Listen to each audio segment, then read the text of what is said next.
bagong ang adlaw karon, adlaw sa Dios.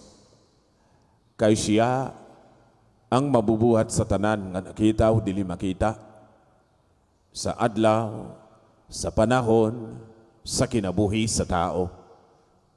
Ang tanan gikan sa Dios. Ang Dios Amahan. Tungon ini sa Ebanghelyo, si Jesus ang anak sa Dios ningon nga kung may pagtuo sa inyong kasin-kasin, pwede kamo usab ang imong mga milagro nga ako himo sa akong kinabuhi. Mangigsuon ko diyan ni Kristo, ang gahom sa Dios dili ang gahom sa Dios lamang para sa iyang kaugalingon nga himaya. Ang gahom sa Dios mao usab ang gahom sa iyang mga anak. Kay ang Espiritu sa Dios, ang Espiritu sa gahom sa Dios naa sulod sa atong kasin-kasin.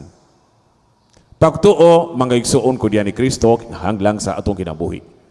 Ang atong ampo sa Dios, dili murag pulong lang, pulong-pulong, mulang istorya lang. Unya, walang himo, walang sunod. Dili, mangigsuon ko diyan ni Kristo. Makampo sa Dios matag-adlaw sa atong kinabuhi, uban sa kasin-kasin, puno sa pagtuo. Pagtuo, mangigsuon. Ang istorya sa Ebanghelyo karon, dili murag usa ka istorya sa nahutan nga buhat sa atong Ginoo si Jesus. Dili, kundili mangigsuon ang hemplo nga ang gahom sa Ginoo na sa kinabuhi sa atong Ginoo si Jesus. Tungon kay siya anak sa Dios. Tungon kay siya sulugoon sa Ginoo. Mao mangigsuon. Pero ang gahom sa Dios gamiton dili alang sa himaya sa tao, kundi alang sa himaya sa Dios o sa kalipay o kaayuhan sa atong gisikatao. Ang gahom sa Dios dili murag gahom sa tao. Kay dinhi sa yuta, mga powerful people na sila, udakan sila, pero mangigsuon. Unsa sila tanan hatun sa ilang gahom. Ang gahom sa tao karon para sa pagguba sa kinabuhi sa uban.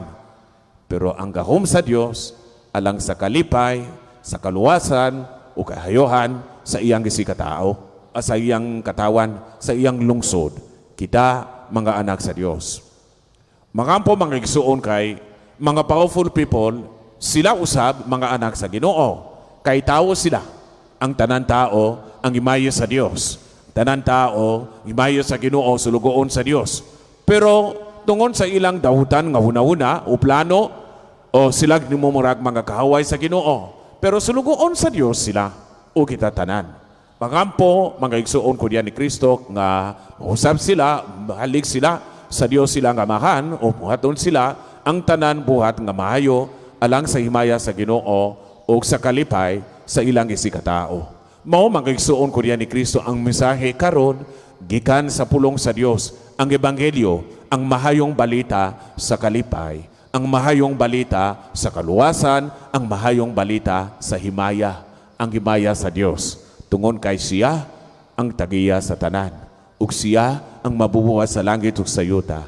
Labaw sa tanan, siya ang atong amahan, usa ka mahayong amahan. Tungon kay ang kahayo sa Dios dili alang sa iyang kaugalingon nga himaya, kundi alang sa himaya sa iyang katawan, sa iyang lungsod. Kitang tanan isib anak sa Ginoo dinhi sa kalibutan. Ang Dios manlangin kanatong tanan. Tindog paliug, mga igsuon,